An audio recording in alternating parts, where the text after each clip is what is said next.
Oke, masih dengan Profesor Kardus. Tak berijazah, tapi jenius. Kalian pasti tahu, jika bahan nuklir atau bahan radioaktif mampu menghasilkan energi yang sangat besar dan dapat dimanfaatkan sebagai sumber daya yang tahan lama, juga efisien.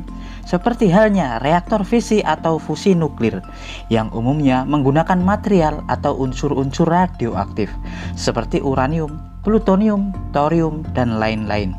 Tapi, apa kalian pernah mendengar tentang baterai nuklir berlian? Ya, dan kali ini Profesor Kardus akan mengulas apa itu baterai nuklir berlian. Tapi sebelum Profesor Kardus mengulasnya, jangan lupa like dan subscribe di channel Profesor Kardus. Iya, coba Anda bayangkan jika Anda memiliki smartphone atau laptop yang terus aktif dan terus mendapatkan energi tanpa harus dicas ulang. Ya, di masa depan mungkin itu bisa diwujudkan dengan menggunakan baterai berlian radioaktif.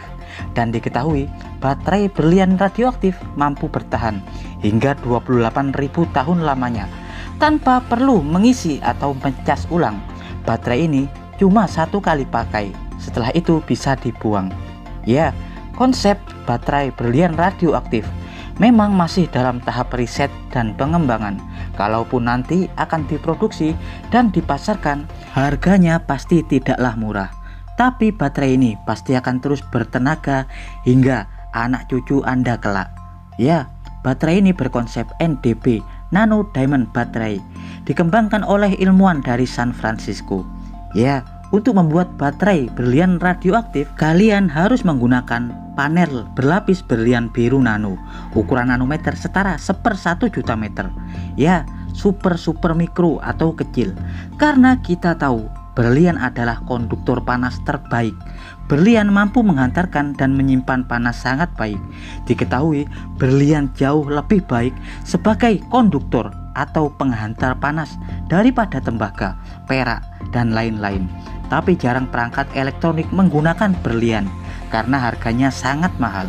Selain panel berlian nano, bahan lain yang harus kalian gunakan adalah limbah radioaktif, terutama dari uranium atau plutonium. Bisa menggunakan limbah yang dihasilkan reaktor nuklir, karena kita tahu limbah nuklir akan terus mengalami peluruhan atau pelepasan energi radioaktif, dan itu lebih besar daripada material aslinya. Karena limbah nuklir telah mengalami proses fisi dan fusi, proses peluruan bisa bertahan hingga puluhan ribu tahun. Ya, setelah panel nano berlian dibuat, panel akan dipadukan dengan isotop radioaktif dari limbah nuklir. Energi radiasi peluruhan radioaktif yang dihasilkan baterai berlian bukan dari proses pembelahan fisi, melainkan dari radiasi limbah radioaktif. Ya, bahan limbah radioaktif akan memancarkan energi panas kinetik dari radiasi peluruhan. Setelah itu, giliran panel berlian yang mengandung berlian biru kemudian menangkap energi kinetik yang dihasilkan proses peluruhan pada limbah nuklir. Setelah itu, giliran panel berlian yang mengandung berlian biru dan kemudian menyimpan juga menyalurkan pada transducer. Ya, transducer adalah alat yang digunakan untuk mengkonversi energi atau mengubah energi. Jadi, radiasi energi kinetik yang dihasilkan limbah radioaktif kemudian ditangkap oleh berlian dan kemudian dihantarkan pada transducer. Dalam transducer, energi panas kinetik kemudian diubah menjadi energi listrik.